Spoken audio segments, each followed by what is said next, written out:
Chapitre 2 sur l'énergie cinétique, dernier chapitre de l'année. Alors, déjà, une formule à connaître, la formule de l'énergie cinétique. E pour énergie, C pour cinétique. L'énergie cinétique, elle est égale à quoi? Elle est égale à 1 demi multiplié par la masse multiplié par la vitesse au carré. Ce qui veut dire que l'énergie cinétique que possède un objet est directement proportionnelle à sa masse et proportionnelle à sa vitesse au carré. Ensuite, alors, une formule qui va vous faire peur, mais vous inquiétez pas, je vais la détailler et l'utiliser juste après. Je vous lis au fur et à mesure pour que vous compreniez chacun des termes. La variation d'énergie cinétique, elle est égale à la somme des travail des différentes forces lors du déplacement de A vers B. Alors ça, j'y reviendrai, j'ai fait la démonstration pour cette formule-là, vous allez voir qu'on va l'utiliser, cette formule. D'autre part, je vous ai mis à quoi correspondait la variation d'énergie cinétique. Une variation, qu'elle soit d'énergie cinétique ou de n'importe quoi, c'est l'élément en un point moins l'élément en un autre point. Donc la variation d'énergie cinétique, c'est l'énergie cinétique au point d'arrivée moins l'énergie cinétique au point de départ. Alors, on va le faire en détail dans le cas d'une chute libre. Hop. Alors, une chute libre, c'est quoi? C'est par exemple un petit bonhomme qui a un objet, qui le pose là tout au bord et qui le laisse tomber. Ce qui veut dire que pendant la chute, eh bien, l'objet ne sera soumis à aucune autre force que son poids. Donc la seule force qui intervient pendant la chute, c'est son poids. Du coup, dans le bilan des forces, je vous ai montré, donc bilan des forces, chute libre, uniquement le poids. Pour le calcul du travail, alors le travail du poids, on l'a vu dans le chapitre précédent, c'est plus ou moins m fois g fois h.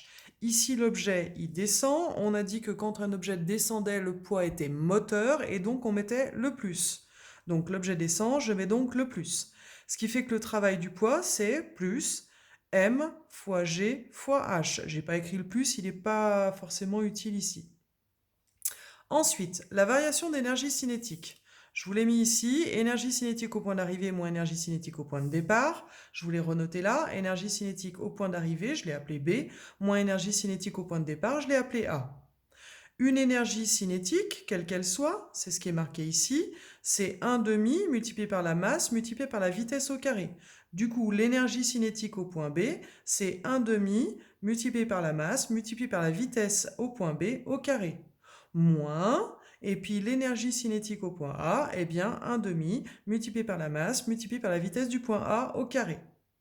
Or, ici, juste avant de tomber, l'objet n'a pas de vitesse, il est juste posé en équilibre et après il va tomber. Si l'objet est posé en équilibre, ça veut dire qu'il est arrêté. S'il est arrêté, ça veut dire que sa vitesse est nulle. Donc ici, je peux mettre 0 pour la vitesse de départ. Du coup, ça nous fait variation d'énergie cinétique égale 1 demi fois la masse fois la vitesse au point B au carré, moins 1 demi fois la masse fois 0 au carré. 0 au carré, ça fait 0. 0 fois n'importe quoi, ça fait 0. Ça veut dire que tout ce terme-là, il va être nul.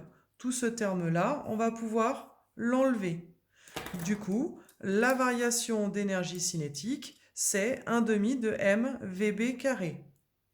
Alors, le gros théorème que je vous ai mis là en haut qui faisait un petit peu peur, on va l'exploiter. Variation d'énergie cinétique, c'est ce que j'ai calculé là, c'est-à-dire pour moi, ça sera simplement 1 demi fois m fois VB carré. Donc à la place de delta EC, je vous mets 1 demi fois m fois VB carré. Égale à la somme des travaux des forces. Si on avait eu plusieurs forces, on aurait calculé à chaque fois leur travail et ici on aurait additionné le travail de chacune des forces. Or, nous on n'a qu'une seule force qui travaille, c'est le poids. On a dit que le travail du poids c'était m fois g fois h. Donc à la place de somme des travaux des forces, eh bien je peux simplement mettre m fois g fois h. Il y a m de chaque côté, donc je simplifie. Le 1 demi, je le passe de l'autre côté, ça devient 2. Donc j'obtiens VB carré égale 2 fois G fois H. Pour enlever un carré, il suffit de prendre la racine carrée de chaque côté. Si je prends la racine carrée de VB carré, ça va me faire VB. Et si je prends la racine carrée de 2GH, ça me fait racine carrée de 2GH. D'où ici la formule que vous pouvez utiliser directement sans la démontrer à chaque fois, qui est que la vitesse d'impact lors d'une chute libre, c'est racine carrée de 2 fois g fois h.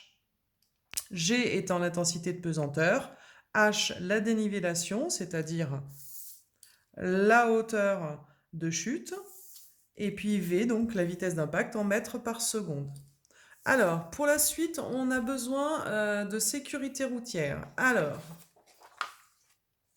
hop, imaginons que j'ai une petite voiture qui roule sur une route. La petite voiture, elle roule sur la route et à un moment donné, il y a un obstacle qui arrive sur la chaussée. Alors, qu'est-ce qui se passe? La voiture, elle roule. Ici, le conducteur, il voit l'obstacle. Il voit le problème, mais pour l'instant, il n'a pas réagi. Donc, tant qu'il ne réagit pas, la voiture, elle continue à avancer. Là, le conducteur va réagir et va appuyer sur le frein.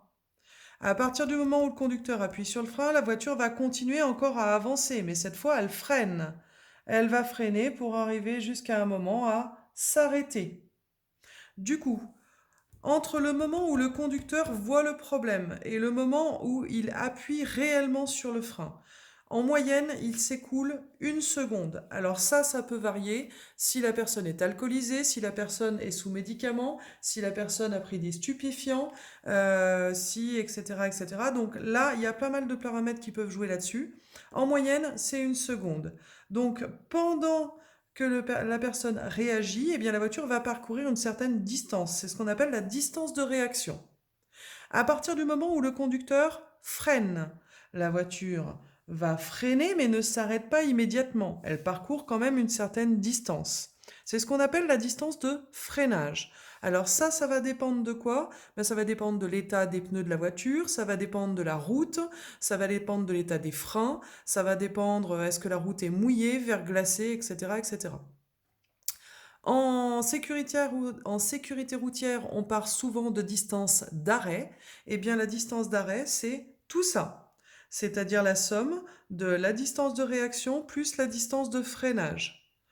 C'est-à-dire la distance parcourue par le véhicule entre le moment où le conducteur voit le problème et le moment où la voiture s'arrête réellement. C'est ce que je vous ai mis dans le cours ici. Alors, un petit rappel, la vitesse, c'est la distance divisée par le temps. Du coup, la distance, c'est la vitesse fois le temps. La distance de réaction, eh bien, je vous l'ai mis ici. Le temps de réaction moyen, c'est 1 seconde. Les conditions qui pourraient augmenter la distance de réaction. Ensuite, la distance de freinage. Les conditions qui pourraient augmenter la distance de freinage. Et puis, la distance d'arrêt.